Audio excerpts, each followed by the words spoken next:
vamos a tener como invitado a, que ya lo mencionó Alejandro, a Emanuel Arese, que le damos la bienvenida, que es militante y dirigente del Movimiento de Liberación Nacional. A ver si está muteado. Hola, ¿qué tal? ¿Cómo andas, ¿Cómo Emanuel? andan? ¿Todo bien, Damián, Alejandro? ¿Qué tal? Buenas noches a la audiencia. Bienvenido. También. Sí, ahí lo vemos Angelito conectado. Un abrazo. Bueno, cuando quieras, no sé si me equivoqué en algo en la introducción, en lo que presenté, decime. No, espectacular. Gracias por la invitación. Y sí, yo soy militante del Movimiento de Liberación Nacional que conduce Martina Yerbe, que lo tuvieron en el primer programa. Vi los 2 programas, estuvieron bastante buenos. Así que espero que podamos hacer un buen programa entre los 3 acá y también poder tener una interacción con la audiencia que está conectada también y poder hablar un poco entre nosotros. Perfecto. Bueno, a ver, cargo la presentación. Un minuto. Ahí estamos. Ahí se ve. Bueno, cuando quieras arrancás y nosotros te dejamos esa contramano de los programas usuales donde son todos panelistas y todos sabios. Acá dejamos al invitado y los panelistas son más bien los invitados, si es que hay muchos en vivo y tienen preguntas, comentarios. Y si querés hacer un corte en alguna parte, haces un corte y atendemos una tanda de preguntas y que vaya si hay muchas preguntas y después la otra parte de las preguntas para el final, si querés. Dale, ¿Sí? buenísimo. Y podríamos hacer capaz, si les parece, un corte más o menos la mitad. Yo igual les digo, contestamos algunas preguntas que tenga la gente y después seguimos y de vuelta hacemos lo mismo. Perfecto, dale nomás, arrancá. Bueno, dale. Yo lo que vengo a hablar un poco es, como tenía el título también del programa y del ciclo que vienen haciendo, tanto de lo que es la soberanía, lo que es la Argentina, lo que es la logística, lo que es el territorio. Antes Martina Yerbe dio una explicación muy importante de muchas cosas, de muchos fundamentos sobre todo, y lo mismo Romina, que se adentró un poco a lo que es netamente lo que es lo logístico, lo que tiene que ver con la conexión a partir de los ferrocarriles de todo el país y de la integración logística del país, ¿no? Que hoy en día está muy lejos de ser lo que le concierne y lo que debería tener la nación como un país soberano. Pero antes me gustaría hacer un poco una introducción para los que tal vez no vieron los primeros programas o la audiencia que no se haya conectado nunca, un poco para comprender de qué va todo esto, ¿no? De la soberanía, del territorio y demás. Por eso quería empezar hablando un poco de lo que es un poco la geopolítica y lo que es la política exterior de los países. Porque uno dirá, bueno, ¿qué tiene que ver a veces, ¿no? Lo que sucede, lo que acontece en la política exterior del mundo, la política de un propio país, un propio Estado con el exterior, ¿qué importancia tiene? Bueno, la realidad es que, como decía muy bien Perón en su época, la única política que importa es la geopolítica. La geopolítica es justamente la política que está determinada entre los distintos países, no solamente por sus culturas, por sus sociedades o por la economía solamente, sino también por su geografía y por toda esa interacción en conjunto. Entonces, la geopolítica, al ser justamente un factor importantísimo, es lo primero que uno tiene que comprender estando en las riendas de un país para poder comprender qué es lo que tiene que determinar para después poder determinar cuál va a ser su política interna. Si un país no tiene una concepción geopolítica, una comprensión geopolítica de la actualidad y de la historia, obviamente, y tampoco tiene un poder en esa geopolítica de determinar sus relaciones con los países exteriores, no va a poder terminar siendo soberano y determinar su política interna. Esa es la realidad. En nuestro caso, Argentina, que somos un país netamente agroexportador e importamos valor agregado de otros países, sobre todo importaciones superfluas, no podemos volver a la senda que tuvimos de un país industrializado desde la década del 70 por eso, porque no estamos poniendo atención a la geopolítica. Entonces, explicado eso, lo que me gustaría ver un poco este es un recorte de una vista que se ve un poco una parte de África, de Europa y Asia, y primero comprender rápidamente cuáles son tal vez las tendencias geopolíticas que tienen los países imperialistas que se ciernen sobre nosotros hoy en día y a partir de eso cómo nosotros podemos tener una propia geopolítica, concepción geopolítica que sea de defensa nuestra y que sea de integración y que sea antiimperialista. Rápidamente, países como, sobre todo Inglaterra, es un país que se ha destacado por ser Inglaterra y el Reino Unido, pero sobre todo Inglaterra es una isla, como se observa, que está un poco cercana al territorio europeo, pero sigue siendo una isla con pocos recursos y que no tiene el acceso como tienen los demás. Lo que sí tiene a favor es que es una isla, justamente. Entonces, Inglaterra es un país que se ha centrado geopolíticamente a partir sobre todo del siglo XVI, teniendo una política exterior de dominación de los mares y de intentar no dejar que haya un solo país o dos países en verdad fuertes en Europa y sobre todo en Asia que se puedan unificar y que de alguna forma lo dejen a Inglaterra fuera del esquema, del circuito de lo que son básicamente los comercios y demás. Entonces, lo primero que yo quería marcar es una teoría geopolítica que es de Mackinder, es un teorizante inglés a principios del siglo XX, que de lo que habla es básicamente que existe lo siguiente. Existe una teoría en la cual él dice que hay una isla del mundo que está conformada por 3 continentes, por Asia, por Europa y por África, y dice Mackinder, que hay un corazón de esa isla del mundo, que lo denomina Herland. Bueno, le diremos corazón geopolítico para no meternos en términos ingleses. Que él dice que está compuesto en gran parte por lo que es todo Rusia, lo que es parte de Mongolia, lo que son los desiertos que están alrededor, y parte de la Europa del Este, aparte de parte de Asia. No sé si se podrá pasar a la próxima imagen, me parece que ahí se ve mejor. Bueno, ahí va. Ahí lo que se ve rápidamente es que lo que propone este teorizante inglés es lo siguiente. Él dice, quien pueda controlar ese Herland, ese corazón geopolítico, que está en ese sector que yo les marqué acá en el mapa, quien lo puede controlar toda la zona circundante a ese sector, que es el hinterland, que es por donde pasan todos los comercios mundiales del mundo que conciernen justamente a todos esos 3 continentes, ¿no? Se ve ahí tanto lo que es desde el canal de Suez como la parte del mar Índico.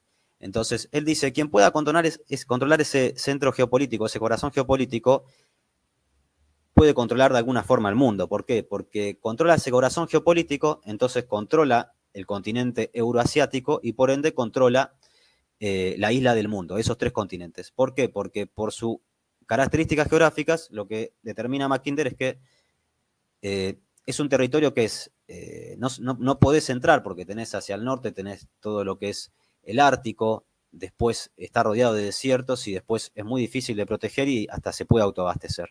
Entonces, él determina que lo que tiene que ir Inglaterra es avanzar hacia lo siguiente, hacia intentar conquistar ese corazón geopolítico, ese Herland, ese corazón geopolítico de justamente el continente euroasiático y de la isla del mundo, y al poder controlar eso puede controlar todo el comercio del mundo y puede controlar el mundo en sí.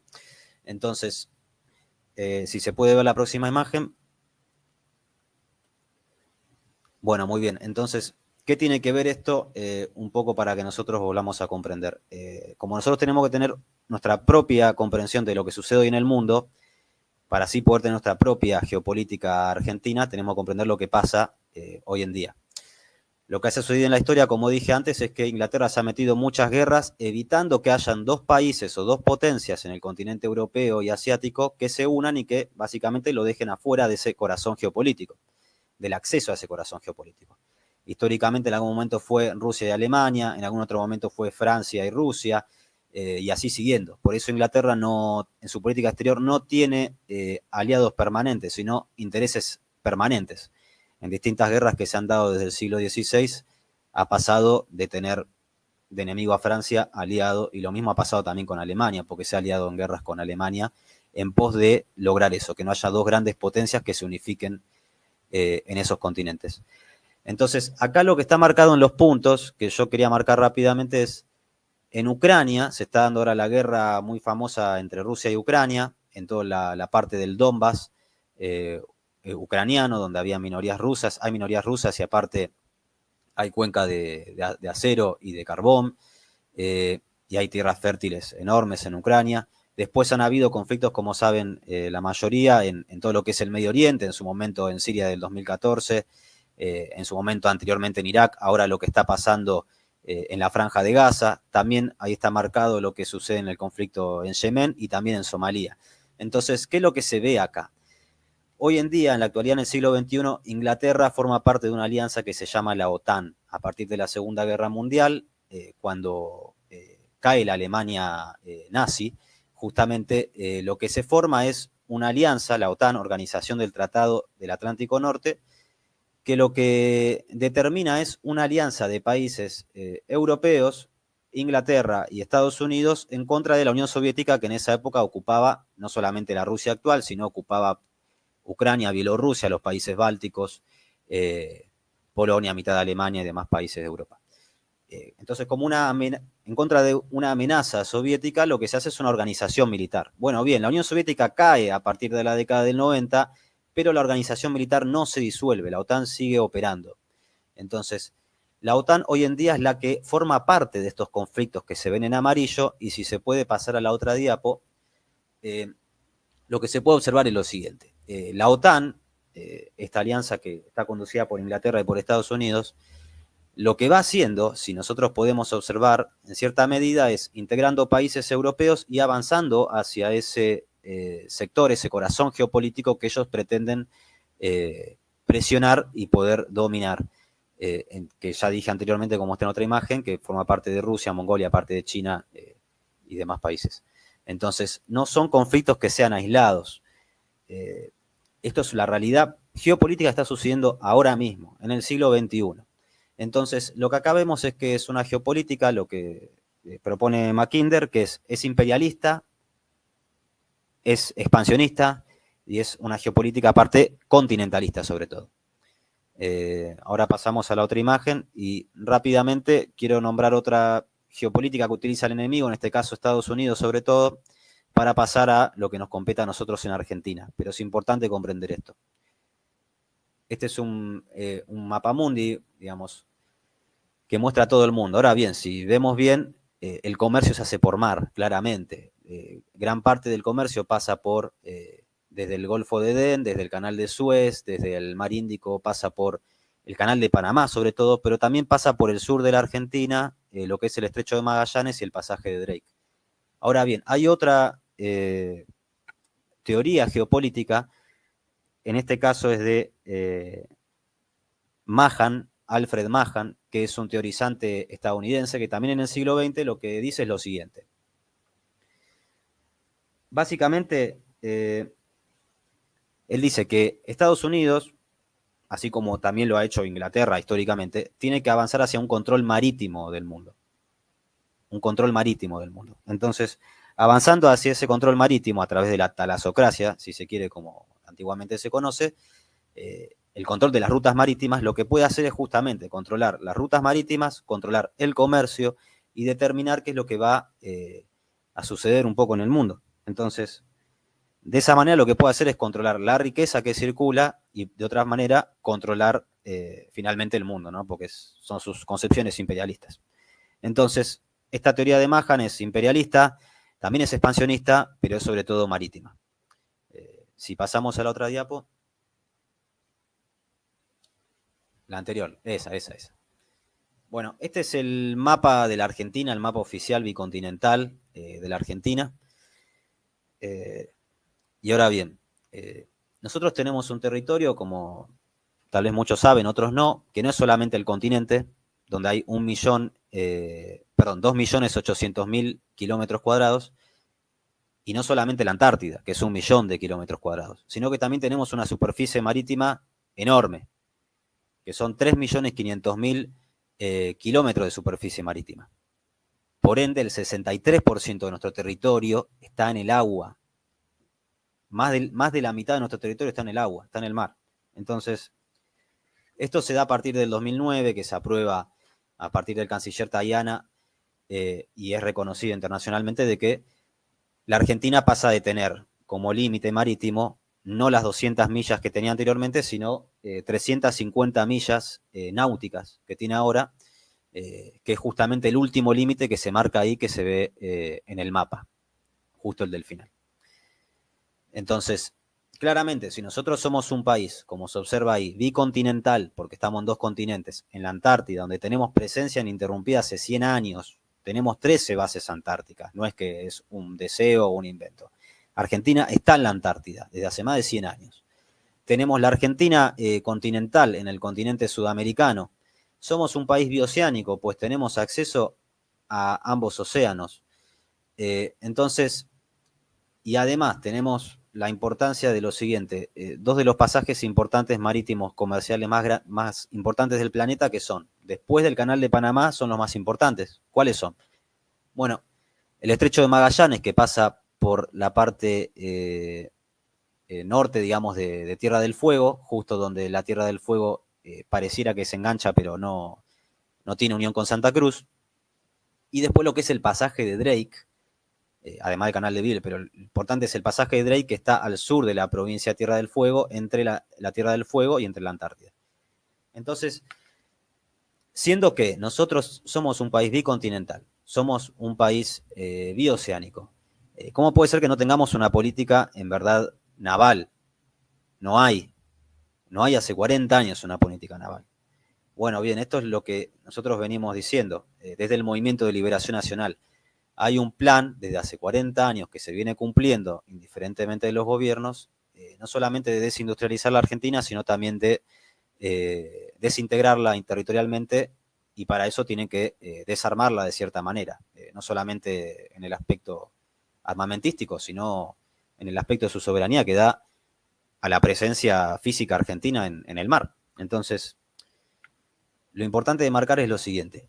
Antes, en otro programa, Romina habló un poco brevemente de lo que eran las distintas formas de integrar a la Argentina a través de los ferrocarriles, a través de integrar toda su logística, que hoy en día está a manos de las multinacionales. Esto sucede desde la década del 70, pero sobre todo desde la década del 90, cuando Menem desregula y privatiza y vende las empresas del Estado. Entonces, todas esas áreas estratégicas de producción, desde el acero hasta los ferrocarriles, pasan a manos de multinacionales privadas. Entonces, ¿qué es lo que sucede? Nosotros tenemos que tener una política marítima, pero comprendiendo lo que expliqué anteriormente de lo que es la geopolítica de los países imperialistas que se ciernen sobre nosotros, nosotros tenemos que tener una geopolítica propia nuestra. Entonces, esa geopolítica tiene que ir hacia la integración, tiene que ser antiimperialista y tiene que ser tanto continental como marítima. No sé si se puede pasar a la otra diapo. Bueno, primero, la base de esto es comprender lo siguiente. Nosotros, como dije anteriormente, Inglaterra concibe sobre todo de que ellos tienen que ir hacia un corazón geopolítico que está en Asia y en Europa, que es ese Herland. Bueno, nosotros tenemos que determinar cuál es nuestro corazón geopolítico, que sea el lugar más importante, que sirva para la integración nuestra y que sirva también para la defensa de la industrialización. Entonces, ese corazón geopolítico es claramente la provincia de Tierra del Fuego, porque si nosotros observamos este mapa bicontinental, podemos comprender que la provincia de Tierra del Fuego está equidistante, prácticamente a la misma distancia de La Quiaca, del punto más norte de la Argentina, como del centro de la Antártida, del punto más equidistante en nuestro territorio antártico. Entonces, ahí en este mapa también se marcan otras distancias, pero lo importante a comprender es que Tierra del Fuego, como explicó en el anterior programa Romina Cortaberría, es el centro geopolítico, nuestro corazón geopolítico, que tiene que ser el área más importante y que nos sirve como pivote de integración territorial hacia el norte, hacia el continente americano, hacia la Argentina y todos los países de Sudamérica, y hacia el sur, hacia la Antártida. ¿Por qué? Porque justamente a partir de eso, no sé si se muestra en la próxima imagen, ahí va. Nosotros tenemos que comprender que si nuestra geopolítica tiene que ser de integración territorial, tiene que ser antiimperialista, tiene que ser, como dije anteriormente, continental y marítima, tiene que partir a partir de estas 3 bases. Tenemos que avanzar hacia nuestro corazón geopolítico, hacia el área más importante, en cierta medida, geopolíticamente del país para fortalecerla, y que hoy en día, literalmente, tanto desde Estados Unidos, pasando por Inglaterra y pasando por China, todos están interesadísimos en poder cernirse sobre la Tierra del Fuego. ¿Por qué? Porque la Tierra del Fuego, aparte, es el acceso más fácil, logísticamente, hacia la Antártida. No es ni Punta Arenas en Chile, no es ni desde Nueva Zelanda, no es ni desde Australia, ni desde Sudáfrica. El lugar de más fácil acceso es Tierra del Fuego y es Ushuaia. Y eso lo sabe muy bien la geopolítica de todos los demás países que llevan a cabo, lo comprenden muy bien. Y otra cosa a destacar es que como los países imperialistas se ciernen, así como se ciernen sobre los mercados internos de los países periféricos e inundan de sus propios productos, de sus industrias a los países periféricos, también explotan los recursos de los demás países. Entonces, aparte de explotar los recursos de los países que ellos denominan periféricos o subdesarrollados, también quieren explotar la Antártida. La Antártida hoy en día está bajo un tratado, que es el Tratado Antártico, que vence en el 2041, en el cual no se puede de ninguna manera militarizar, ni se puede explotar los recursos que tiene la Antártida ningún país de los que pretenden territorio sobre la Antártida. Simplemente es un continente hasta el 2041 que es de bases científicas y nada más. Bueno, pero en geopolítica, de acá al 2041 quedan menos de 20 años. Y como los planeamientos geopolíticos de los países que tienen una concepción estadista de políticas de Estado que duran más de 10, 20, 50 años, en geopolítica menos de 20 años es muy poco tiempo. Entonces, ¿qué es lo que sucede acá? Los países imperialistas lo que quieren hacer es cernirse y poder posicionarse en la Tierra del Fuego, Argentina. Entonces nosotros tenemos que ir hacia fortalecer esa posición, fortalecerla tanto con polo industrial a partir de la creación de nuevos puertos y el fortalecimiento de los puertos que hay, y a partir de justamente lo que se marca acá en el mapa. Acá lo que se marca son 3 flechas que avanzan hacia la Tierra del Fuego. Una es el creciente científico, que avanza desde la Antártida, otra es el creciente industrial, que avanza desde la Argentina continental, y otro es el creciente antártico, que avanza desde lo que es la Argentina marítima. Bueno, bien. El creciente científico, lo explico rápido porque ya lo desarrolló mejor Romina estas cosas. El creciente científico tiene que ver con el desarrollo que hay científico en la Antártida a partir de las 13 bases antárticas que hay argentinas, tanto las permanentes como las que son de verano, de campañas de verano, y es ir hacia, a través de la CELAC, una integración con los demás países de Latinoamérica y que ellos también puedan tener sus bases de investigación científica en nuestra Antártida Argentina, fortalecer ese territorio en mancomunidad con los demás países y también ir hacia un entendimiento con Chile en la parte que ellos determinan que hay una parte Antártida nuestra, que determinan que es de Chile.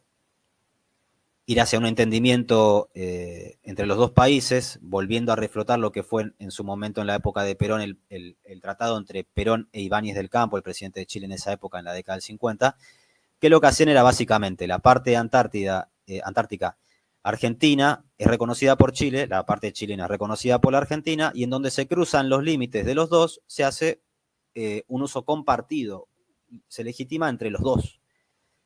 ¿Por qué? ¿Qué es lo que se hace con lo siguiente? Tanto ese acuerdo con Chile como con los demás países de Latinoamérica. Lo que se hace es sacar a Inglaterra del conflicto, porque Inglaterra lo que pretende es la parte argentina y una parte chilena. Entonces, Inglaterra es un país que no tiene verdadero asidero político para reclamar ese sector de la Antártida, y nosotros tenemos que ir justamente hacia una expulsión del enemigo imperialista y hacia una integración en hermandad con los demás países de Sudamérica y Latinoamérica. Y el creciente industrial, rápidamente, es esto lo que es la logística, tanto de los trenes, los ferrocarriles, lo que es la industria siderúrgica, lo que es los hidrocarburos y su explotación, lo que es la minería que se da en la cordillera, que hoy en día está bajo el eje de empresas multinacionales que son todas del Commonwealth británico, de la mancomunidad de las naciones inglesas, ir en ese sentido a través, sobre todo, del proyecto que tenemos ELMA 21, Empresas de Líneas Multimodales Argentinas del siglo XXI, hacia una integración total que vaya hacia una marcha industrial en todas las provincias, pero sobre todo hacia un poblamiento de la Patagonia, que es el territorio continental más despoblado que hay y es 1/3 del territorio continental que tenemos. Eso brevemente.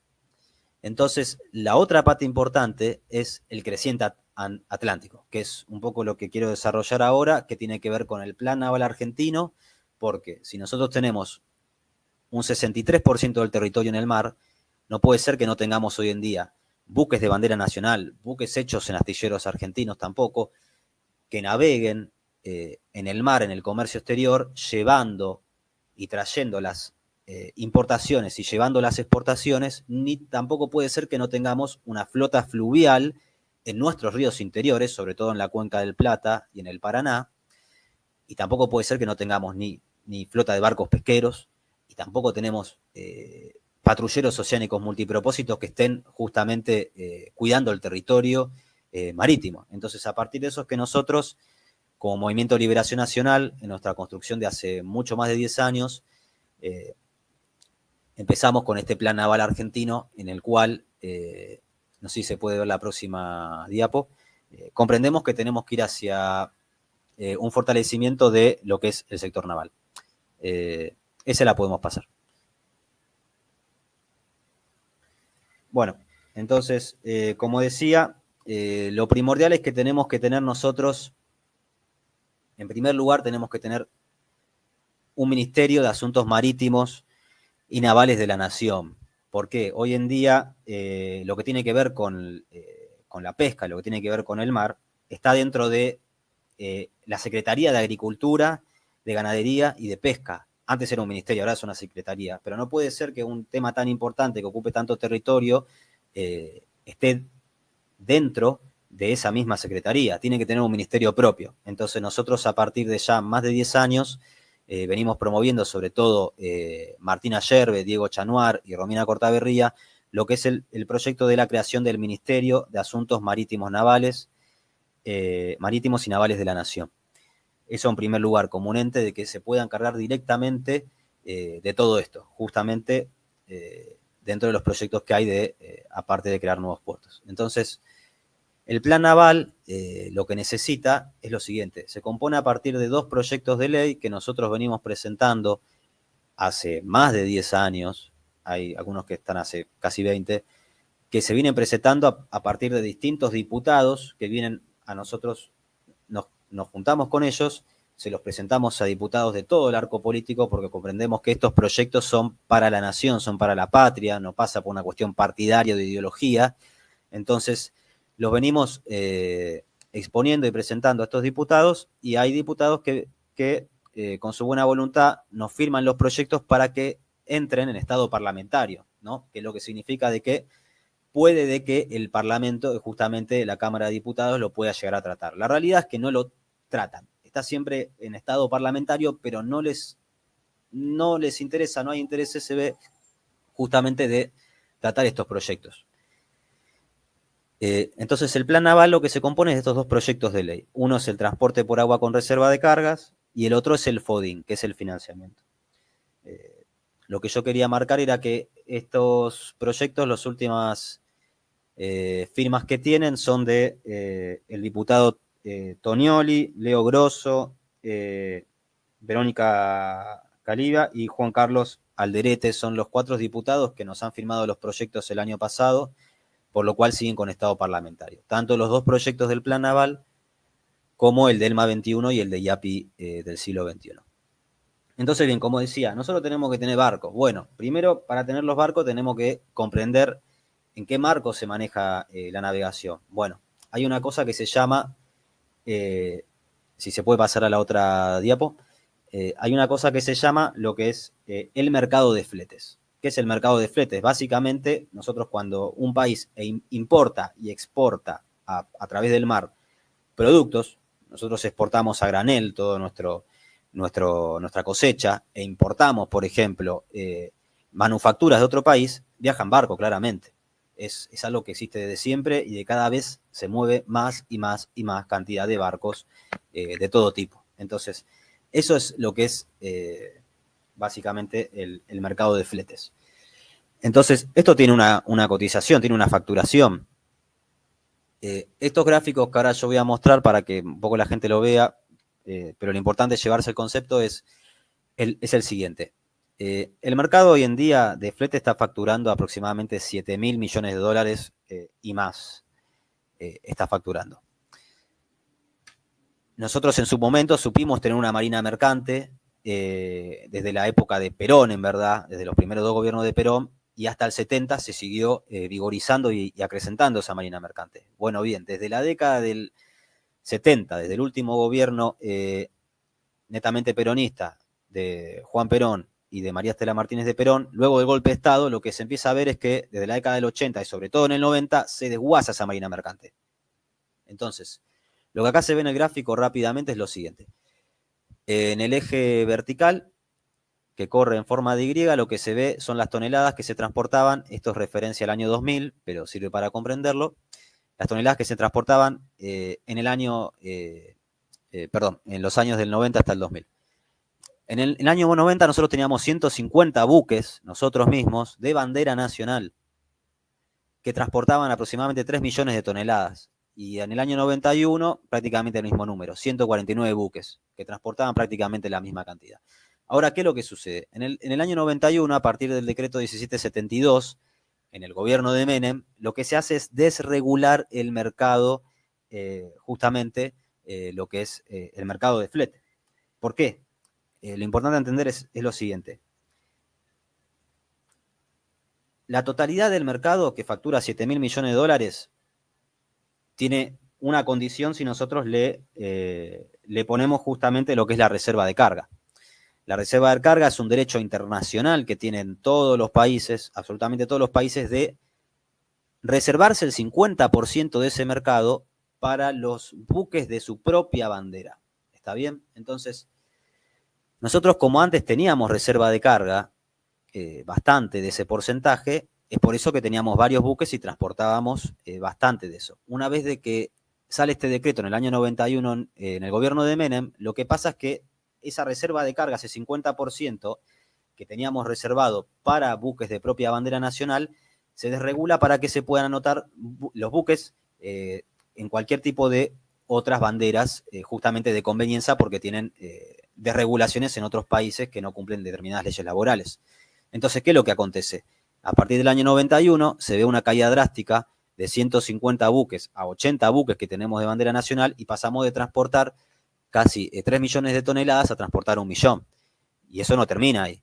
Para el año 2000 pasamos a tener solamente 20 barcos de bandera nacional, 20 buques del comercio exterior de bandera nacional, que transportábamos solamente 160.000 toneladas, ni siquiera medio millón. Entonces, ¿qué es lo que se observa acá? A partir de esa desregulación, lo que sucede es que al desregularse justamente esa reserva de carga y abrirla a cualquier bandera de conveniencia, Argentina deja de tener buques propios con bandera nacional. A ver si se puede pasar a la otra diapositiva. Entonces, claramente eso fue algo calamitoso, que se profundizó en los 90, y acá lo que se muestra es lo siguiente. Lo que se ve marcado con rayas tanto arriba como abajo, todo ese cuadro, lo que está encuadrado, que dice 100, eso es la totalidad del mercado, imagínense. Esos hoy en día 7.000 millones de dólares más que se facturan en el mercado de flete. Bueno, ¿qué es lo que pasa? Si nosotros hiciéramos uso de nuestro derecho internacional de hacer uso de nuestra reserva de carga, y Argentina tendría reservado ese 50% de ese mercado y intentaría llegar a ese 50% con buques de bandera nacional. Acá lo que se observa es que en el año 80 no llegábamos al 50%, pero teníamos una cantidad considerable arriba del 30%, porque teníamos muchísimos buques de bandera nacional y transportábamos muchísimas toneladas y facturábamos. Entonces, ¿qué es lo que pasa? Hoy en día, como se desreguló de la década del 90, Argentina ya pasa de ni siquiera haber llegado a ese 30% a tener una participación menos del 1% hoy en día, prácticamente cero. ¿Y cuál es este problema? Es lo siguiente, imagínense usted en su casa que cuando hace una compra o cuando vende algo, el tema es el flete, ¿cómo lo transporta? Bueno, imagínense que Argentina exporta y paga el flete en el cual se exporta, importa y paga el flete en el cual se importa, y no lo hace con buques, con bandera propia, con trabajadores propios, con leyes laborales propias, y tampoco con buques fabricados en su propio país. Por ende es muchísimo menos trabajo y es muchísima más pérdida de plata. Porque si hablamos que si el mercado factura aproximadamente 7.000 millones de dólares, nosotros hoy en día pagamos la totalidad de ese mercado. ¿Se comprende? Al no hacer uso de nuestra reserva de carga, pagamos la totalidad. Si se puede pasar al otro gráfico. Entonces, en este gráfico, igual recuerden que los datos en miles de millones de dólares es del 2000, pero hoy en día está en 7.000 millones de dólares el mercado de flete. Lo que se muestra es lo siguiente. Abajo se ve en la línea X el paso del tiempo y, bueno, en la línea Y lo que se ve en el eje vertical es los miles de millones de dólares que factura. Acá lo que se ve es lo siguiente. Para los que dicen, los que creen de que Argentina tiene menos participación porque hay menos mercado de flete, eso es una mentira total y bastante malvada, porque claramente el transporte marítimo cada vez crece más. No se mueven por otros lados las grandes cargas, se mueven por buques portacontenedores, por petroleros, etcétera. Entonces, eso cada vez va aumentando. Y acá lo que muestra en este gráfico es lo siguiente. Dos curvas que van ascendiendo y bajando, que voy a explicar primero la azul para que se comprenda, para los que están viendo. La línea azul lo que muestra es, en cada puntito, la facturación que tuvo cada año la totalidad del mercado de fletes. Por ejemplo, en el año 80 se facturó 2.000 millones de dólares. En el año 85, 2.000 millones de dólares. A veces fluctúa, pero suele subir. Entonces, lo que se muestra es lo siguiente. En el año 97 hubo un pico de facturación de ese mercado de flete en el cual la totalidad del mercado, lo que justamente facturó fue 3.600 millones de dólares. ¿Y qué es lo que muestra la línea roja? La línea roja es la participación argentina en ese mercado de fletes, con buques de banderas argentinas, buques de banderas nacionales. Entonces, si cada vez tenemos menos buques fabricados y encima menos buques con bandera nacional, la participación va bajando. Entonces, si para el año 97 la facturación del mercado fue de 3.600 millones de dólares, Argentina solamente facturó 30 millones de dólares. ¿Se comprende? La participación de Argentina pasa a ser nula, por lo cual lo que se está viendo en términos, digamos, económicos, es que la Argentina pasa a no tener prácticamente buques de bandera argentina, con trabajadores argentinos, justamente en el mar, llevando y trayendo las cosas. Y eso es más pérdida de plata y es muchísimo menos laburo para trabajadores argentinos, y ni hay que hablar de la industria naval en sí para lo que competen hacer los propios barcos, nosotros, en nuestros propios países, en nuestros propios astilleros. Entonces, a ver el próximo gráfico, si se puede ver. No sé cómo vamos de hora de tiempo. Bueno, termino estos gráficos y ahí les digo. Acá en este gráfico lo que se ve es lo siguiente. Como decía anteriormente, Argentina, a partir desde la caída de Perón, como desde la dictadura del 76, entra de lleno en ese esquema en el cual Argentina es un país solamente exportador de materia prima, saqueado en sus recursos, e importa todo el valor agregado de afuera, muchas veces superfluo. Entiéndase superfluo como cosas que nosotros podemos hacer en nuestra propia industria, básicas. Entonces, ¿qué es lo que se ve en este gráfico? Lo que se ve es lo siguiente. Acá lo que se ve son todo lo que son las principales exportaciones que tuvo Argentina en el año 2000. En primer lugar, harina de soja, aceite de soja y girasol, derivados, petróleo y crudo, trigo y maíz, soja y girasol. Recién en el sexto lugar se ve que Argentina exportó autos y camiones, o sea, valor agregado. Todo lo primero es básicamente son recursos, así tal cual sin ningún tipo de valor agregado. ¿Y con qué se compara esto? Bueno, acá lo que se compara es el valor de esas exportaciones en el año 2000. En el año 2000, nuestra mejor exportación de harina de soja facturó para la Argentina 3.000 millones de dólares. 3.000 millones de dólares. En el año 2000. Bueno, bien. En esta línea amarilla que se ve en la otra punta, lo que se explica es lo siguiente. ¿Cuánto se facturaba en ese año el mercado de flete? Recuerden, en el año 2000 la Argentina ya tenía una participación de menos del 1%. Entonces paga la totalidad del mercado de flete. ¿Qué es lo que muestra esto? Que ni con nuestra mejor exportación en ese año podíamos pagar el flete marítimo con el cual importamos y exportamos. Es una locura esto. A ver el próximo gráfico. Y bueno, en esta parte básicamente lo que muestra es al revés. ¿Cuáles son las principales importaciones de Argentina? Y las pone en comparación con el mercado de flete del año 2000, ¿no? Todo esto. En primer lugar, suministros industriales y otros bienes, piezas de accesorios y accesorios para bienes de capital, maquinarias y otros bienes de capital, bienes de consumo y automotores. Claramente lo que vengo diciendo, somos un país que, dada la División Internacional del Trabajo, lo que comprende es que nosotros tenemos que ser netamente importador de manufacturas y valor agregado de afuera, que básicamente se traduce en trabajo que podríamos hacer nosotros y que estamos importando. Y acá lo que se ve es lo siguiente. Nuevamente está comparado con el valor de fletes de ese año, del año 2000, que se facturaba 3.000 millones de dólares, y encima que nosotros estamos pagando 4.000 millones de dólares para importar, en primer lugar, por ejemplo, suministros industriales y otros bienes intermedios, lo que sucede es que también tenemos que pagar la totalidad del mercado, como dije anteriormente, porque Argentina no tiene participación, no tiene presencia en ese mercado internacional del flete. Entonces, pasamos a la próxima. Bueno, acá si quieren paramos un toque para, no sé si tienen algunas preguntas o para interactuar con tanto con ustedes, Damián, con Alejandro o con la gente que está conectada, si quieren.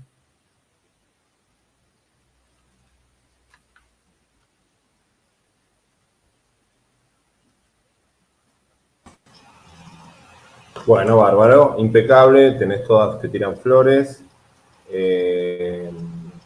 Saludamos a Helio de Rosario, gracias por estar ahí, agradece porque le cedamos el espacio a ustedes, somos nosotros los agradecidos. Saludos a Non Anonymous, viva la patria carajo, grande compañero. Viva la patria. A Matías Perrone, impecable y clarísima la explicación, fundamental para comprender. Pasamos a Gastón Godoy. Saludos de Mar del Plata, Javier Felipe. Saludos, Javier. También tu apoyo de Ulises. Pasamos para algunos porque hay unas preguntas. Ulises, gracias. Como expresó Juan Perón, sobre todo en el modelo argentino para el proyecto nacional, cuando observó que el mundo iba hacia el universalismo y el tercer mundo debía transitar hacia el continentalismo. Ahí va. Sí. Estaba mal escrito, pero sí. Gastón Godoy te pregunta, en cuanto a la estatización del Estado, ¿cómo impediríamos que se privatice nuevamente todo? Buenísimo, muy buena pregunta. Sí, Gastón, nosotros tenemos, como decía anteriormente, un trabajo que se viene dando hace ya prácticamente muchísimos años, desde el Movimiento de Liberación Nacional, entre los cuales están los proyectos de ley que mencioné anteriormente, el Plan Naval, pero hay uno que es fundamental, tenemos muchos proyectos, pero algunos están justamente como proyectos de ley, que es ELMA 21, Empresas de Líneas Multimodales Argentinas del siglo XXI.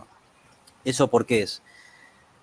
Porque la anterior ELMA del siglo XX, para los que la conocieron, yo nací en el 95, ¿no? Pero para la gente más grande la conoce, era la empresa de líneas marítimas argentinas, que se encargaba de todo esto que estoy hablando, que tiene que ver con el aspecto naval y el financiamiento y demás. A partir de que se privatiza todo esto, nosotros comprendimos de que había que avanzar hacia una empresa de líneas multimodales argentinas. ¿Por qué multimodal? Porque hoy en día el transporte ha avanzado, sobre todo de la década del 70, 60, ha avanzado a algo multimodal. ¿Por qué? Porque todo viaja en container, entonces lo que embarco viene en container, una grúa lo mueve en container, lo lleva a un tren en container, lo lleva hasta una estación donde lo descargan y se lo sube un camión a container y se mueve en container. Entonces se multimodaliza todo lo que es la logística del transporte. Se cruza todo y funciona de una misma manera. Entonces, nosotros a partir de la ley de corporaciones del Estado de la década del 70, junto con la de empresas del Estado de la década del 70, comprendimos lo siguiente, que tenemos que conformar una corporación estatal, que justamente está ELMA 21, Empresas de Líneas Multimodales Argentinas, que sea una megacorporación que tenga en su supervisión y en su control a las demás sociedades del Estado y que sea el organismo que lo supervise, que lo controle y que lo conduzca todo el proceso industrial. ¿Qué proceso industrial? El de sustitución de importaciones superfluas y el de la conexión logística, el del desarrollo de la industria y el del poblamiento de todo el territorio. Dentro de lo que es la ELMA 21 y el proyecto de ley está estipulado justamente una manera para combatir lo que muy bien vos decís, porque en la década del 90 lo que sucedió fue una artera traición. ¿Por qué? Porque los que se decían peronistas y justicialistas utilizando la herramienta del general Perón, que dejó, que es una herramienta, no es un fin, pero dejó una herramienta que era el Partido Justicialista, dentro de eso, junto con muchos otros partidos, pactaron todos y todos en la década del 90 hicieron la Constitución del 94, que nos saca soberanía por todos lados, sobre todo dándole esa capacidad a las provincias de poder endeudarse y poder negociar por su propio medio sin tener que meterse la nación. Y sobre todo lo que fue a principios de la década del 90, justamente lo que vos muy bien decís, se me fue el nombre un segundo, las leyes de reforma del Estado de Menem, justamente, y la subsecuente privatización. Entonces, en nuestro articulado, en nuestro proyecto de ELMA 21, lo que nosotros contemplamos es una manera para evitar que se privaticen las empresas del Estado, sobre todo esa corporación, de la manera que se hizo antes. ¿De qué manera se hizo? Y bueno, así como la deuda ilegal e ilegítima, que hay desde la década del 70, desde la última dictadura, que nos enchufó la última dictadura anglo-norteamericana que estuvo acá, y que se viene pagando desde los gobiernos, desde Alfonsín hasta la fecha, todos pagan esa deuda, y ya ni siquiera la deuda, los intereses de los intereses de los intereses de la deuda, lo pagan con más deuda. Mucha de esa deuda, ¿a dónde fue a parar? Fue a parar justamente a las empresas del Estado, se la encajaron a las empresas del Estado, y no es que le dieron a las empresas del Estado la plata, no, toda esa plata se fugó, se metió en la timba financiera y en la usura. Eso es lo que pasó. Entonces, a partir de eso, lo que se determinó era que supuestamente esas empresas del Estado eran deficitarias, que eran un gasto, y a partir de eso se privatizaron a precio vil. Casos como los que después compran empresas como grandes multinacionales como Techin, la producción del acero, y diciendo que tenían una gran producción y que tenían los números en orden, no era una empresa que era deficitaria. Lo que pasó es que justamente se la vació en ese sentido, se la fue vaciando. Lo que nosotros tenemos que ir es hacia, a través, como dice el proyecto de ELMA 21, después yo paso todos los números de expediente y todo para que lo busquen en internet, dice justamente de que las empresas estatales del Estado no pueden tomar ese tipo de deuda, sino que si toman algún tipo de deuda, lo que tienen que hacer es pagarla con su propia producción. No pueden esas empresas no pueden vender sus maquinarias y vender justamente todo lo que compone la empresa. Justamente para evitar, de cierta manera, de que no se vuelva a repetir ese proceso que vos decís, que fue uno de los últimos procesos más nefastos que pasó, que fue la década del 90, ¿no? Bueno, una pregunta que creo que más o menos está contestada, que es también de Gastón. Si recuperamos la marina mercante, ¿cómo impediríamos que luego sea desguazada nuevamente? No sé si tenés algo que agregar, pero creo que más o menos va en línea con la pregunta anterior.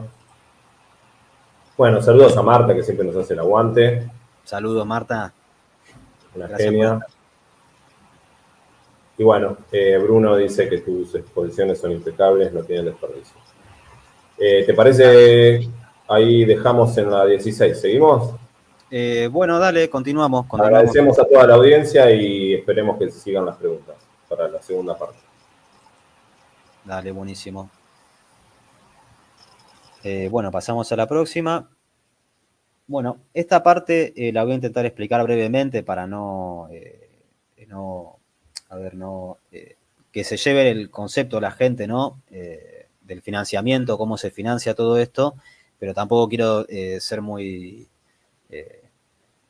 complicarlos mucho tal vez con con la presentación, ¿no? Que se entienda el concepto sobre todo. Bueno, como dije anteriormente, el Plan Naval está compuesto por estos dos proyectos de ley. Anteriormente vimos lo que es el transporte por agua con reserva de carga, lo que es hacerse cargo de ese 50%, reservarlo nuevamente ese 50% del mercado para buques de bandera nacional, para que viajen trabajadores argentinos, leyes argentinas y sobre todo para promover justamente de que fabriquemos buques nuevamente en astilleros, que la mayoría están privatizados o sin funcionalidad, ¿no? En el sentido de que no los paralizan y demás.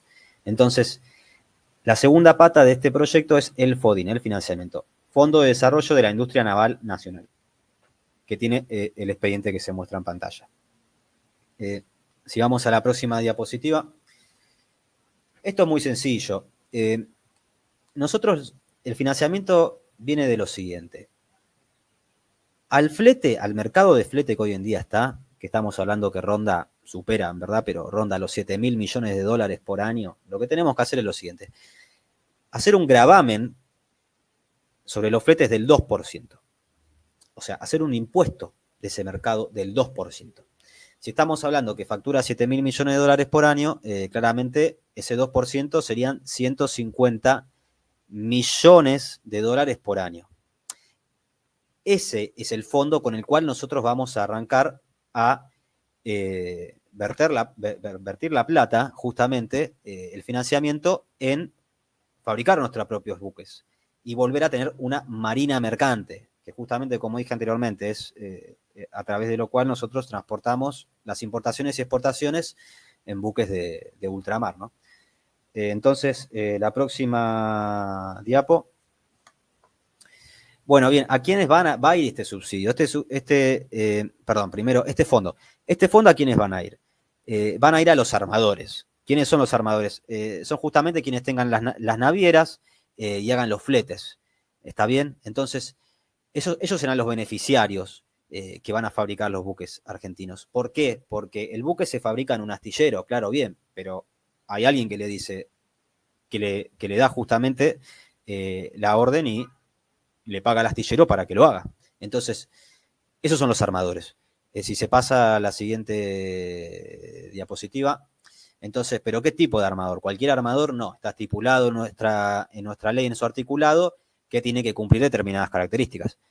Como dice la diapositiva, estar inscrito en el registro de armadores nacionales, tener cuenta en un banco en el país, constituido como sociedad comercial, sociedad anónima o SRL, cumplir con las leyes laborales e impositivas y comerciales de Argentina. Los buques serán tripulados por argentinos y los buques deberán portar bandera nacional. Justamente lo que se expresa en eso es lo siguiente: cada buque, cada barco que vaya a ultramar, que vaya por las rutas marítimas a otros países a llevar las exportaciones o a traer importaciones, tiene que ser como una pequeña isla argentina, ¿se comprende? Porque viaja, pero viaja con trabajadores argentinos, con leyes laborales argentinas, y porta bandera nacional, claramente, ¿no? Si pasamos al siguiente diapo, bueno, entonces, acá nosotros lo que explicamos un poco es por qué se subsidia la industria naval. Claramente, nosotros, como dije desde el vamos, no tenemos hoy en día, no hay industria naval de comercio exterior, claramente no hay. La supimos tener, pero los primeros países que tienen más grandes son, en su industria naval, Japón, Corea del Sur y Estados Unidos. Luego viene Europa. ¿Y qué pasa? Todos estos países subsidian la industria naval. ¿Por qué? Porque un subsidio del Estado de por sí no es malo. El hecho es si será productivo, si va hacia la industria y cuál es la finalidad. Nosotros estamos hablando de proyectos justamente que tienen que ver con la industrialización y la soberanía argentina. Entonces, Japón subsidia en un 20%, la fabricación de un buque. Corea del Sur también lo subsidia en un 20%. Estados Unidos en un 30%. Y los países de Europa también, de la Unión Europea.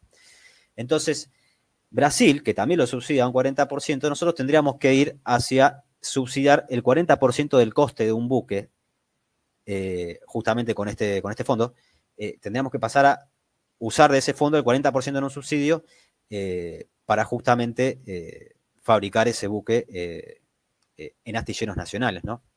Esto para que se vea de que hasta en el máximo nivel ultracapitalista de los países que tienen mayor industria naval, se subsidia la industria naval. ¿Por qué? Porque la industria naval es estratégica, es de defensa y es madre de todas las demás industrias. Porque ya después lo vamos a ver, pero no solamente tiene que ver con el trabajo en sí en un astillero, sino que se abre a toda la comunidad y hace justamente a que un país tenga soberanía, tenga incidencia en la geopolítica, en el comercio exterior y que pueda decidir sus políticas internas, ¿no?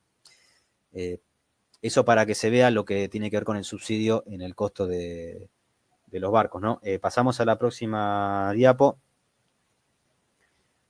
Bueno, bien. Si nosotros hablamos de que el fondo se va a valer del 2% de un gravamen, o sea, el 2% de un impuesto de los fletes del mercado, que justamente está facturando 100.000 millones de dólares, ese fondo es de, como dijimos antes, 140 millones de dólares. Bueno, esos 140 millones de dólares los vamos a dividir en dos partes. Una parte es subsidio, otra parte va a ser crédito para los armadores. Ahora bien, el 40% de ese fondo por año va a ser subsidio, que son 56 millones de dólares. El 60% va a ser crédito. ¿Por qué? Nosotros lo que vamos a hacer es lo siguiente. Al armador le vamos a dar un 40% en el primer año del subsidio de ese fondo. ¿Para qué? Para que empiece justamente la fabricación del barco y sobre todo que compre, aunque sea la parte más cara o el hecho de hacer lo que tiene que ver con el motor, ¿no? del barco. Y el 60% va a ser crédito, para que después vuelva. Pero no va a ser un crédito que se va a pagar en un año, no. Va a ser un crédito que se va a tener que devolver, el armador lo va a tener que devolver en 10 cuotas. Entonces, si el crédito es de 84 millones por año, va a ser una cuota de 8,4 millones por año. Ahora bien, pero el armador no va a empezar a pagar la cuota del crédito que tiene que devolver el primer año, porque claramente está justamente trabajando con el astillero y el astillero trabajando con los navalpartistas para construir el buque. Y un buque tarda. Nosotros lo que estimamos es que un buque de 60.000 toneladas por año tarda 2 años en hacerse, en poder botarse. Entonces, a partir del tercer año es que justamente los armadores van a empezar a pagar esa cuota de retorno, ese crédito que se le dio. Recuerden que es en 10 años que lo va devolviendo. Y eso es brevemente para explicar cómo es el financiamiento y cómo el fondo de alguna manera también va a empezar a crecer. A ver si le podemos mandar a la otra. Esta, bueno, justo se ve media borrosa. Bueno, no importa, le explico el concepto porque es lo importante de llevarse acá. Acá lo que se ve es una línea que corre paralela, no la de abajo de todo, sino la que corre paralela, que dice 140. Bueno, 140 es justamente los millones de dólares que se les da en forma de subsidio, recuerden, subsidio, 140 millones al armador. Bueno, bien, el armador recibe ese subsidio, pero aparte recibe un crédito que es el 60% del fondo, que dijimos que era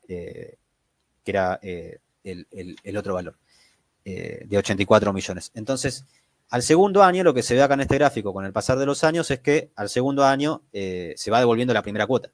Entonces, ¿qué pasa?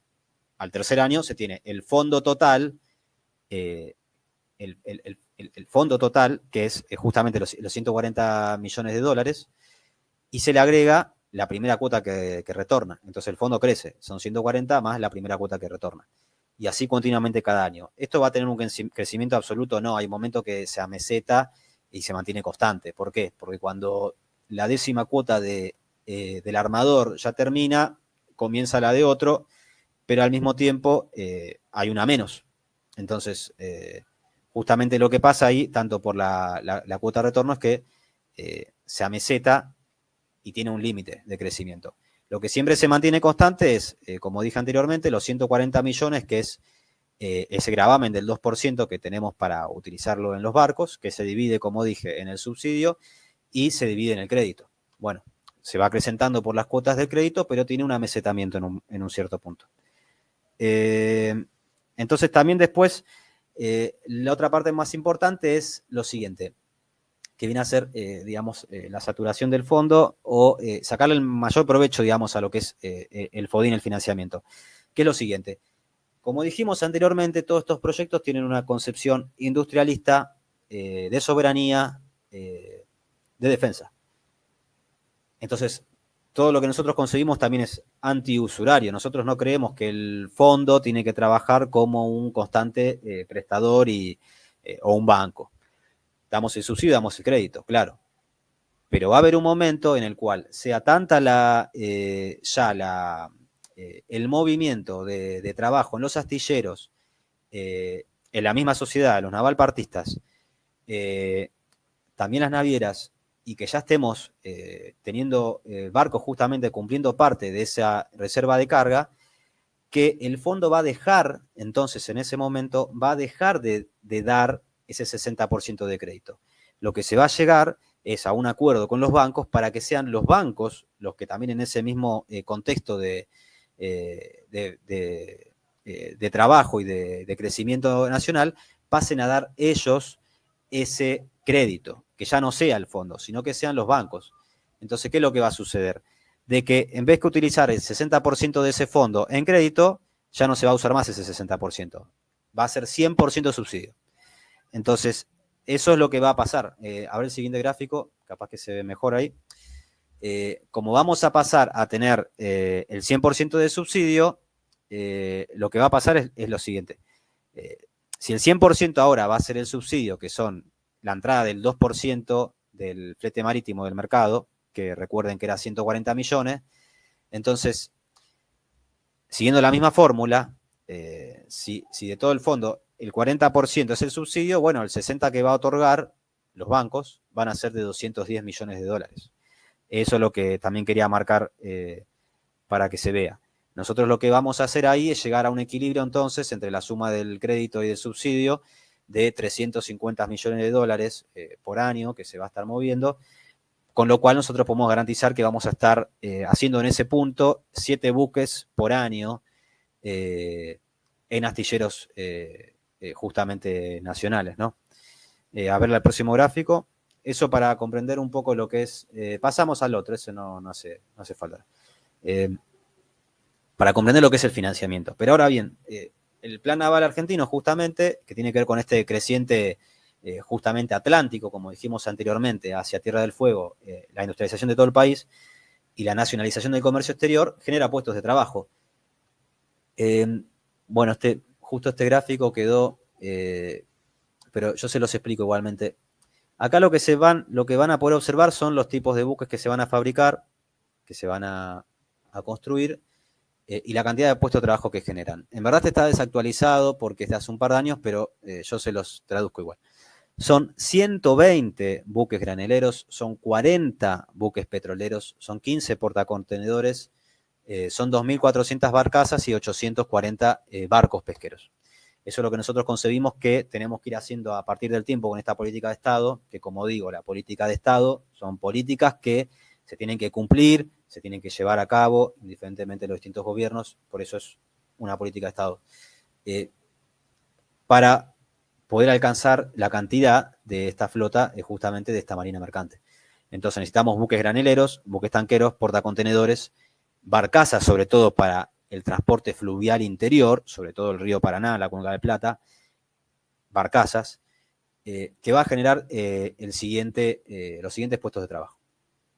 En astilleros, seguimos el mismo. En los astilleros lo que se genera es lo siguiente, ¿no? Es un total de aproximadamente 25.000 puestos de trabajo, ¿cierto? Bueno, pero acá pasa algo. Como dije anteriormente, también el astillero es madre de industrias, justamente se mueve con muchos otros sectores.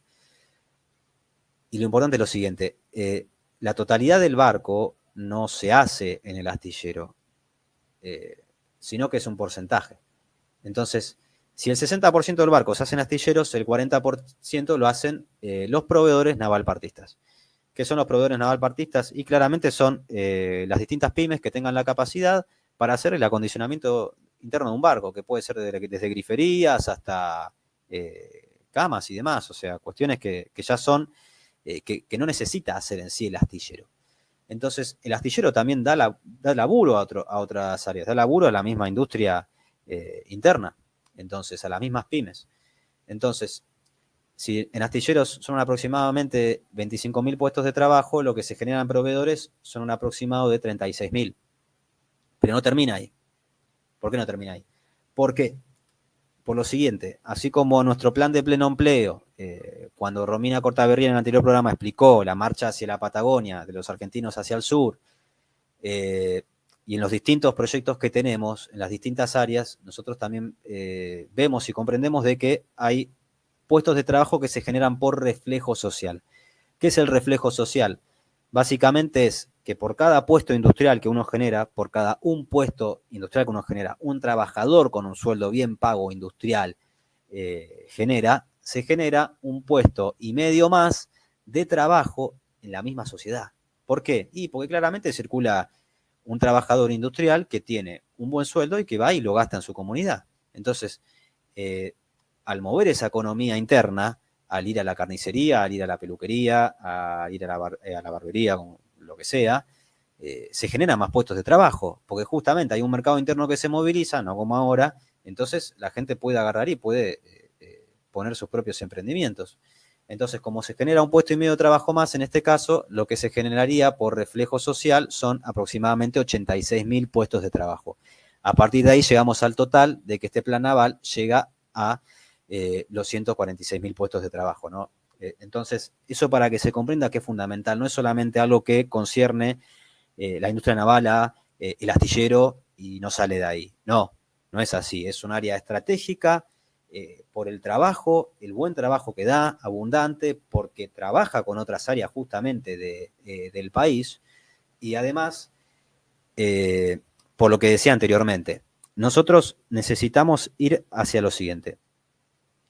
Necesitamos nacionalizar el comercio exterior, ir hacia poder determinar qué es lo que importamos, qué es lo que exportamos nosotros, poder tener buques de bandera nacional, buques hechos en astilleros nuestros, que naveguen en el mundo y que lleven y que traigan lo que nosotros importamos y exportamos. Pero lo que tenemos que determinar es que como un país soberano tenemos que volver a que no exista la libre navegación de los ríos interiores. No sé si el próximo diapo, no, otra más. Esa me sirve. Ir hacia que no vuelvan no, está bien, con esa vamos. No salir de la libre navegación de los ríos interiores. Porque, ¿qué significa esto? Hoy en día la Argentina, por la Cuenca de Plata, sobre todo por el Paraná, grandes temas se ven hoy en día, por ejemplo, en Rosario, que pasan hoy en día, tienen que ver con el comercio exterior. ¿Por qué? Los barcos, las flotas de barcos que vienen de las multinacionales, que son de distintas empresas multinacionales, entran, no es que dejan su carga en los puertos y se van. No. Ingresan a los puertos interiores, navegan todos nuestros ríos y eso en verdad es un desastre para nosotros. ¿Por qué? Nosotros no tenemos una flota fluvial de barcos propios para navegar nuestros ríos interiores. Por eso proponemos nosotros que tienen que ser barcazas autopropulsadas que naveguen los ríos interiores. Y en los ríos interiores no tienen que entrar buques de bandera extranjera. No es una locura lo que nosotros decimos. Esto lo hacen países como desde Estados Unidos, pasando por Rusia, distintos países que tienen su industria naval desarrollada y aparte son soberanos. Como sabemos, la soberanía es algo que no se declama, se tiene que ejercer en la realidad efectiva. Entonces, Esos países no permiten de que, por ejemplo, en el río Volga o que, por ejemplo, en el Mississippi ingrese, por ejemplo, un buque de bandera argentina portacontenedor a llevar carga. No, no va. Llegará hasta los puertos que dan justamente al mar, hará su descarga y se irá. Y todo el demás transporte lo hace Estados Unidos. El manejo de las grúas, después el llevarlo a los trenes, el manejarlo entre los trenes luego con camiones, o moverlos con buques o barcazas propias dentro de su propio país. Lo hacen todos con buques estadounidenses, de bandera estadounidense. Lo mismo en Rusia y lo mismo en distintos países de Europa. Entonces nosotros tenemos que ir hacia eso. Tenemos que terminar con esto que es la libre navegación de los ríos interiores. Esto no es algo que haya que discutir entre argentinos, ya se derramó sangre por esto desde la época de Rosas, ya pasó en 1839, 40 y desde 1845 al 49 hubieron dos grandes guerras con Gran Bretaña y con Inglaterra, porque justamente se determinó en ese momento que los ríos interiores no iban a ser navegados por barcos de otras potencias. Se transportaba hasta los puertos de afuera y desde ahí Argentina se hacía cargo. Y también porque se determinaba de que no se tenía que invadir el mercado interno con manufacturas exteriores para poder hacer crecer la industria incipiente. Entonces, cortito así, corto esta parte, si se podrá volver a la anterior, es a la anterior. Es importante también comprender eso. Entonces, para combatir con estas alianzas que decimos que conocemos todos de las multinacionales, desde Maersk Sealand, Mediterranean Shipping Company, pasando por Evergreen y por Costco, grandes multinacionales de comercio exterior que manejan todos los volúmenes, tenemos que ir hacia ese plan naval. Y la otra parte fundamental para integrar también la Tierra del Fuego, que algo habló Romina en el anterior programa, pero lo quiero repetir, es lo siguiente. La Tierra del Fuego que se ve en este mapa está separada del territorio argentino. Uno para ir a la Tierra del Fuego tiene que ir por territorio chileno, sí o sí. Tiene que ir por la ruta, tiene que hacer un cruce en un portarrodante por el Estrecho de Magallanes, en la parte chilena, y luego vuelve a ingresar por otra aduana. Son 4 aduanas que hay que hacer. Yo las hice hace un par de meses. Entonces, lo que hay que hacer es poder unificar a la provincia de Tierra del Fuego con el continente. Hoy en día está desconectada. O vas por avión o vas por territorio chileno o por tierra. Entonces, hay justamente una ley que ya está aprobada, no es un proyecto, es una ley que está aprobada, que es la ley 26.776, que se cruce por aguas argentinas. Esto lo que estipula, ya tiene un fideicomiso, tiene un presupuesto, para que el astillero Río Santiago, que está justamente en Ensenada, acá en la provincia de Buenos Aires, gran astillero si los hay, porque es el más importante que tenemos en el país, de capacidad de producción militar también, para que ese astillero haga 2 buques portarrodantes, haga todo el alistamiento de las playas, y que haga los 2 buques con los cuales se pueda viajar desde Puerto Cabo Vírgenes a Puerto Cabo Espíritu Santo con buques argentinos y que no haga falta pasar por territorio chileno. Esto para conectar la Tierra del Fuego, que es nuestro corazón geopolítico, y es importante comprenderlo, porque hoy en día, termino esto cortito, hoy en día ya Tierra del Fuego sigue estando disputada también justamente por las potencias extranjeras. Se está viendo de hacerle un puerto a China. Si llega a pasar eso, va a venir después Estados Unidos a querer poner su propio puerto, y eso cada vez va peor. Hay un radar inglés militar, de funcionamiento militar, que está en la localidad de Tolwyn, que nosotros tuvimos la posibilidad de ir a una marcha justamente que convocamos en Tolwyn en contra de esto. Entonces, hay un radar militar que está operando en la provincia de Tierra del Fuego y que encima las autoridades todavía se han seguido pateando la pelota y nadie sabe qué es lo que sucede ahí. Entonces tenemos que ir, como dije anteriormente, vamos a la última y ya estamos. Como dije anteriormente, tenemos que ir, la última está bien. Tenemos que ir hacia, como decía, hacia la nacionalización del comercio exterior a partir de un plan naval argentino, tener incidencia en el comercio, justamente en el mercado de flete, en el aspecto fluvial interno tiene que ser justamente solo de bandera nacional, buques argentinos, y después toda la conexión logística que se ha tratado en los otros programas y que un poco yo lo vi por arriba. Estos son los 4 proyectos de ley que tenemos hoy en día, que se pueden ver por el expediente, sino en mln.ar se pueden ver, pero sobre todo, eso es lo importante para comprender cómo podemos ir hacia una integración territorial que hoy en día el territorio lo están fragmentando, las empresas multinacionales y los países imperiales, a partir de estas, buscan fortalecer su posición y a nosotros justamente sacarnos del juego, y al fin y al cabo eso se traduce en los puestos de trabajo, porque no es casualidad que hoy en día estemos viviendo el desastre que estamos viviendo, que las cosas salgan lo que salgan. No son cosas arbitrarias.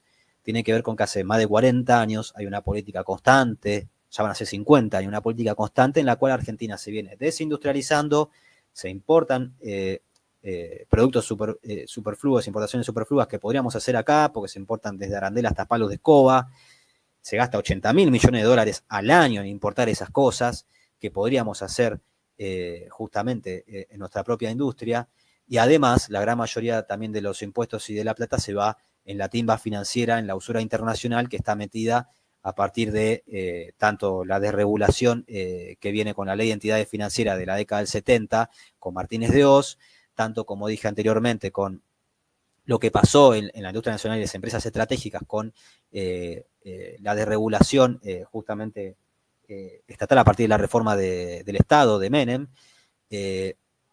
Gran parte de ese dinero se va, como decimos, en la deuda y en los intereses, y aparte de todo eso también tenemos los pactos de Madrid, que sé que lo ha hablado Martín en este programa, pero que la gente lo tiene que saber, que a partir de la última guerra de Malvinas hubo una rendición incondicional de la partidocracia demoliberal, o sea, de los partidos políticos que son los más grandes que hay. Esos partidos políticos pactaron entre todos y firmaron, junto tanto a Alfonsín, Menem y Cavallo, los que son los pactos de Madrid, que son básicamente, justamente son papeles, son un tratado que tendríamos que romper, que es una rendición incondicional, que determina de que la Argentina tiene que estar desindustrializada, no puede tener propia capacidad armamentística, no puede desarrollar justamente su industria naval, y además desde el paralelo 40, que es la Patagonia hacia el sur, no puede hacer ni movimientos de tropas sin antes decirle con antelación a la corona británica. Entonces, nuestro país básicamente está en un estado colonial. Nosotros tenemos que ir justamente hacia una liberación, por eso la disyuntiva sigue siendo, como en la década del 70, en la época de Perón, combatir a esta partidocracia demoliberal que está imperante y ir hacia la liberación nacional, porque si no va a ser siempre la dependencia y seguiremos viviendo como vivimos.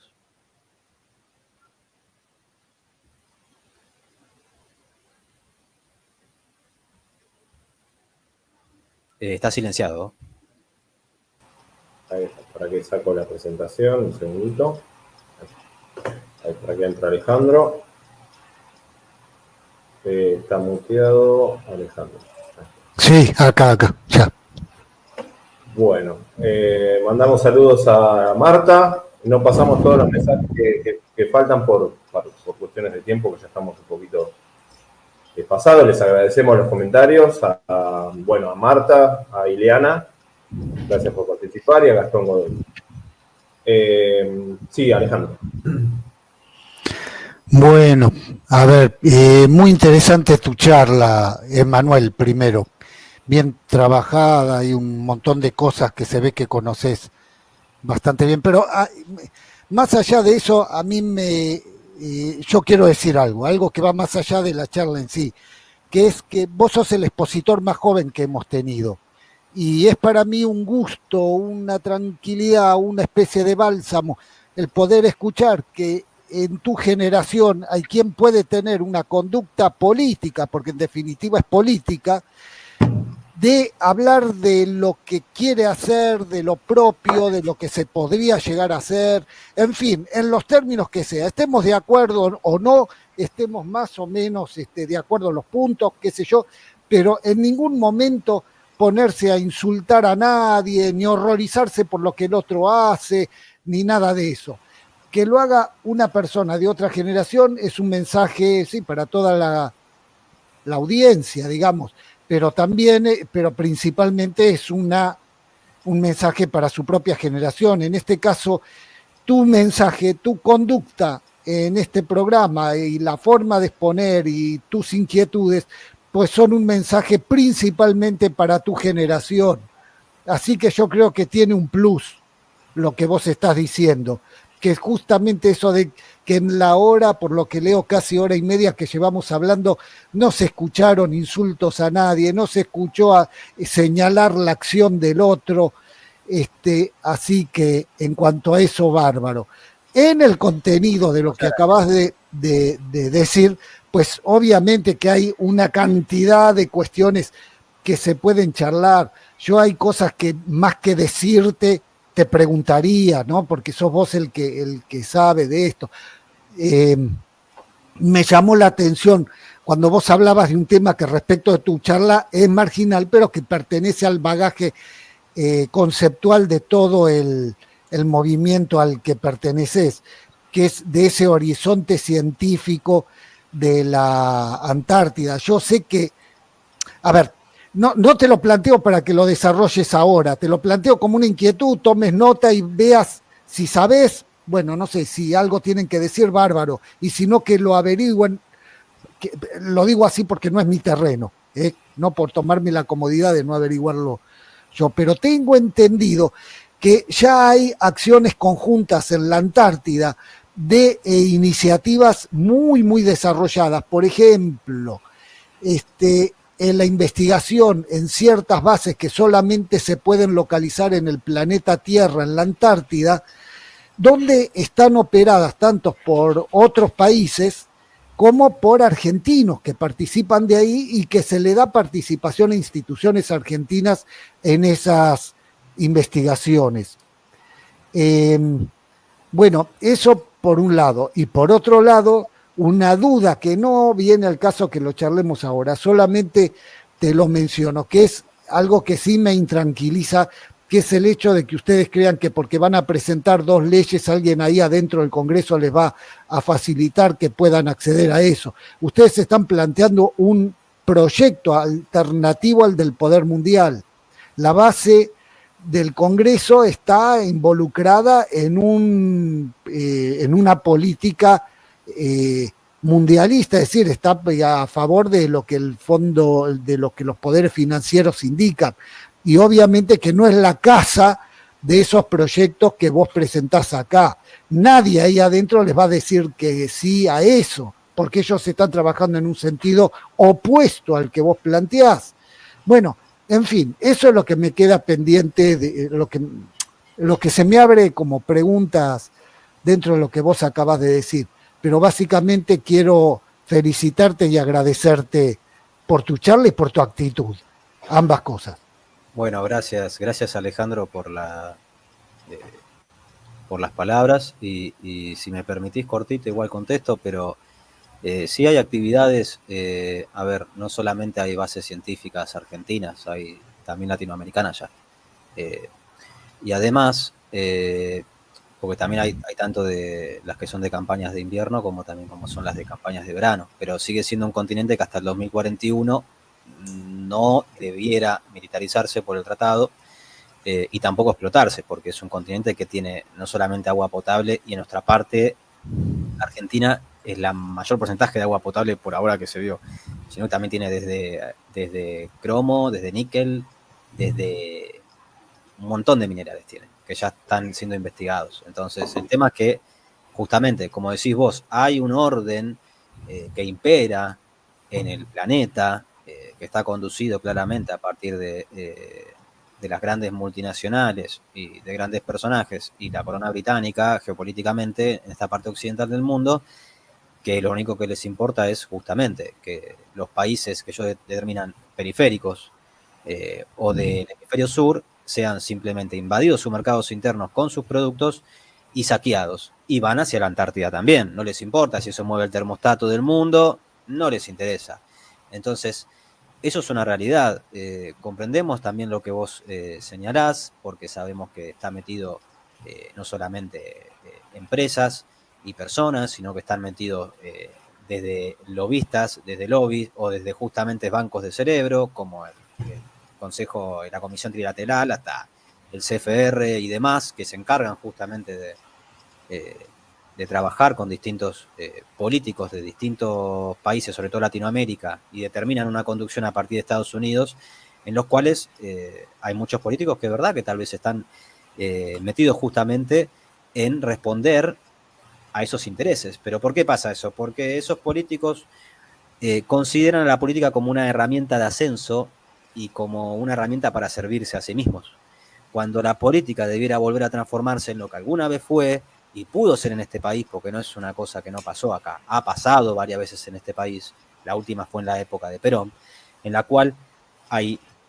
argentinos con un sentido patriota y con un sentido justamente de servirse, de no servirse, perdón, de servir a la comunidad, en la cual la política pasa a ser no un fin, sino una herramienta, pero no para servirse a sí mismos, para aumentar sus cuentas bancarias, sino para servir a la comunidad, porque justamente el participar en la política y el estar sobre todo en un puesto justamente en el Estado es para responderle a la gente, para solucionar las cosas y es para tener responsabilidad y hacerse cargo de los errores y de los aciertos, no como hoy en día de que van pasando los distintos digamos, grandes partidos políticos y sus representantes, y siempre quedan todos sin ningún tipo de, a lo sumo con causas abiertas, pero no se ve qué más pasa, como si no hubiera un sentido de responsabilidad ante lo que hacen.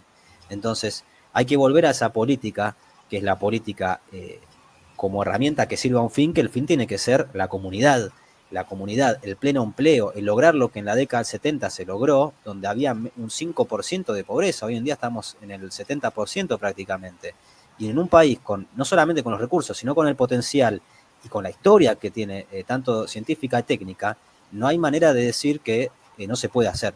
Se puede hacer, sí, es como decís vos, hay grandes intereses atrás, nosotros lo que trabajamos como movimiento es en lo siguiente.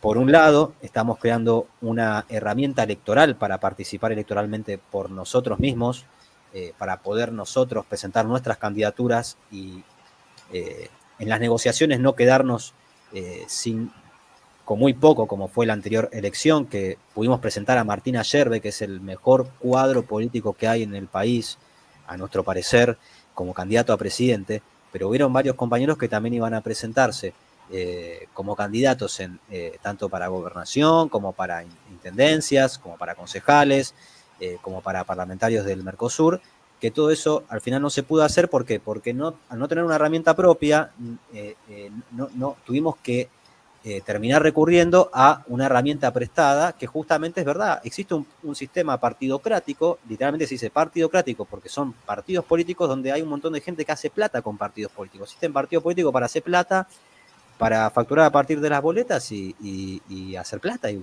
quedarse con plata. Entonces, nosotros necesitamos una propia herramienta electoral. Aparte de eso, tenemos un instituto, el Instituto del Pensamiento Estratégico Argentino, con el cual nosotros nos movemos a partir de convenios, que pueden ser tanto con sindicatos, con distintos entes, haciendo formación política, y además a partir de ahí invitamos a otros argentinos a que participen, a formar parte de los proyectos y hacer lo que hace falta como otra herramienta. Y también como otra herramienta estamos haciendo encuentros para trabajar en el modelo argentino para el proyecto nacional, que para que todos los que escuchan lo conozcan, es el último llamado que hace Perón en la década del 70 justamente a conformar lo que tiene que ser un modelo, una guía que sea para el pueblo de políticas que tienen que seguirse, políticas de Estado, y que sea algo que no se discuta, que lo lleven a cabo los distintos políticos que estén a cargo. Él hace el llamado, él presenta su trabajo, pero es un llamado que muy bien habías explicado vos en un momento, Alejandro, pero al principio, antes de que comencemos la charla, que justamente él determina que habrá teóricos que harán, pero también el pueblo será el que determinará si es o no. Entonces, nosotros lo que estamos haciendo son encuentros por el modelo argentino para el proyecto nacional, en el cual nosotros llevamos nuestros proyectos, nuestro trabajo, los proyectos que están como proyectos de ley, tenemos otros proyectos que no están como proyectos de ley, pero tienen que ver con áreas estratégicas, con la defensa, con la siderurgia, con los hidrocarburos, con distintas áreas que son fundamentales para la soberanía y la industria, pero sabemos que no somos la única agrupación o los únicos argentinos que estamos en esto. Está lleno, debe estar lleno de argentinos sedientos de poder cambiar la situación en la que estamos. Y no solamente argentinos en distintas agrupaciones políticas militando, seguramente también hay argentinos que son diputados y que están en puestos políticos que tal vez seguramente quieran cambiar también lo que está sucediendo. Entonces, nosotros lo que estamos trabajando es en lo siguiente: a partir de los encuentros por el modelo argentino para el proyecto nacional que estamos haciendo en todo el país, hemos hecho en Río Negro, hemos hecho en Neuquén, hemos hecho en Santa Fe, hemos hecho en Buenos Aires, en distintas partes del conurbano y también en Mar del Plata, y en otra localidad que se me está pasando ahora. es convocar a todos los argentinos, sobre todo a los nacionalistas y a los justicialistas, pero aparte de eso, a todos los argentinos, a trabajar en conjunto y decir, vamos a armar equipos técnicos para, en distintas áreas, poder armar un proyecto y presentar justamente un modelo que pueda ser tal vez el modelo argentino para el proyecto nacional, en el cual se ha presentado a todos los argentinos, a todas las agrupaciones, a todos los políticos, a todo el pueblo, pero que sean una guía señera, digamos, de políticas de Estado que tienen que seguirse y que no se tienen que discutir. Nosotros creemos que es la nacionalización del comercio exterior, la nacionalización de la banca y los depósitos. Creemos que es atender lo que es la logística nacional, que es la única hipótesis de conflicto que tenemos. O sea, está Malvinas, está el Atlántico Sur, está muchísimas cosas que suceden en el país. Pero la gran hipótesis de conflicto es la logística. Argentina no tiene control sobre su propia logística. El 90% de las cargas que movemos, todo lo que se mueve, se encarece y se mueve en camión. ¿Por qué? Eso es una subordinación que responde al imperialismo. ¿Por qué no tenemos las vías férreas justamente activadas moviendo justamente las cargas que tenemos que mover? ¿Por qué lo tienen que usar multinacionales esas vías férreas para transportar solamente sus cargas?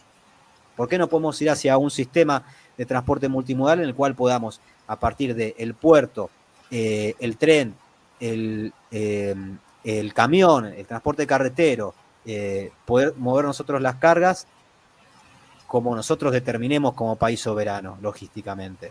¿Por qué no podemos mover en el transporte interno fluvial a partir de barcaza justamente lo que nosotros podemos transportar internamente? Entonces, todo eso se tiene que determinar y nosotros creemos que a partir de hacer justamente estos encuentros del modelo argentino para el proyecto nacional, que invito a todos, es que podemos hacer ese gran trabajo en conjunto con otros argentinos, porque no somos los únicos.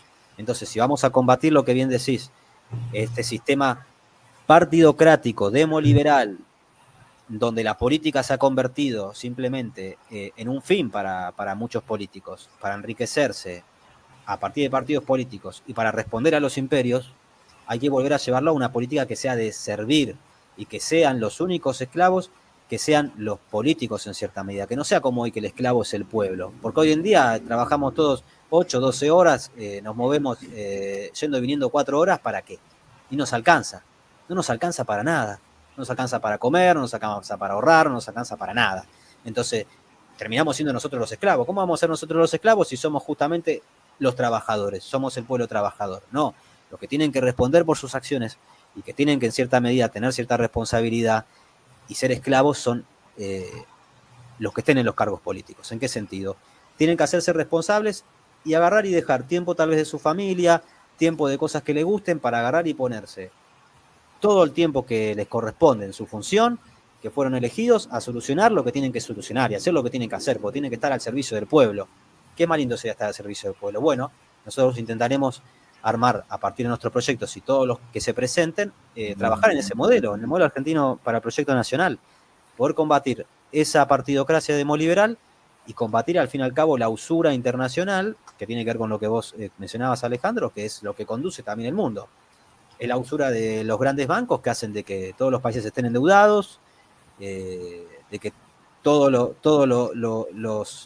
la fuerza productiva de los pueblos vaya sangrando hacia pagar deudas, como nosotros que pagamos el interés de las deudas, ni las deudas llegamos a pagar, y si Argentina, cierro cortito, si Argentina está endeudada en casi 500.000 millones de dólares o más, entre privado y estatal, ¿por qué no se termina de pagar? Porque es algo eterno, está hecho así, para que sea eterno, hay que cortar con esa usura. La usura vuelve absurdo el trabajo, vuelve absurda las relaciones, porque parece que es más fácil trabajar, en vez que trabajar es más fácil no trabajar y vivir de una renta, entonces vuelve absurdo todo, y ahí es donde se contamina, nos contaminamos nosotros, nos volvemos cada vez un poco más malos, y eso no tendría que ser así.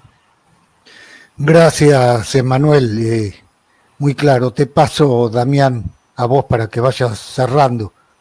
Bueno, agradecemos de nuevo a la audiencia y bueno, dejen sus comentarios, sus preguntas para próximas respuestas, o se puede comentar en el chat. No sé, ¿querés decir algo más para cerrar, Manuel? Bueno, agradecerles a los dos, a vos, Alejandro, a vos, Damián, también a la audiencia. Y cortito nomás, si nos quieren buscar como agrupación, nosotros estamos en internet, mln.ar es la página, ahí encuentran los proyectos.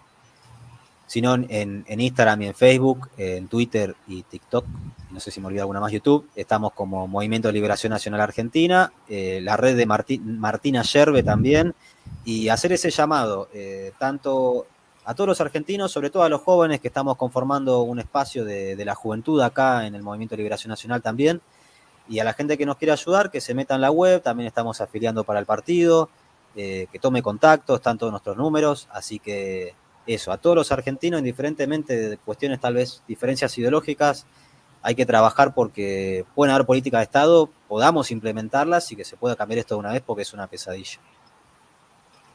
Perfecto. Una acotación, la mayoría de la gente que está en MLN son jóvenes. Yo ya soy viejo, yo ya tengo 40, soy viejo. No, ¿cómo que sos viejo? En la política hoy en día, mirá, con cómo viene la cosa, menos de 50 somos todos jóvenes. Está bien, listo, muchas gracias. Bueno, nos vemos la próxima, en 2 semanas. Bendiciones. Bárbaro. Bárbaro. Muchísimas gracias. Saludos a todos. Hasta luego, gracias a todos.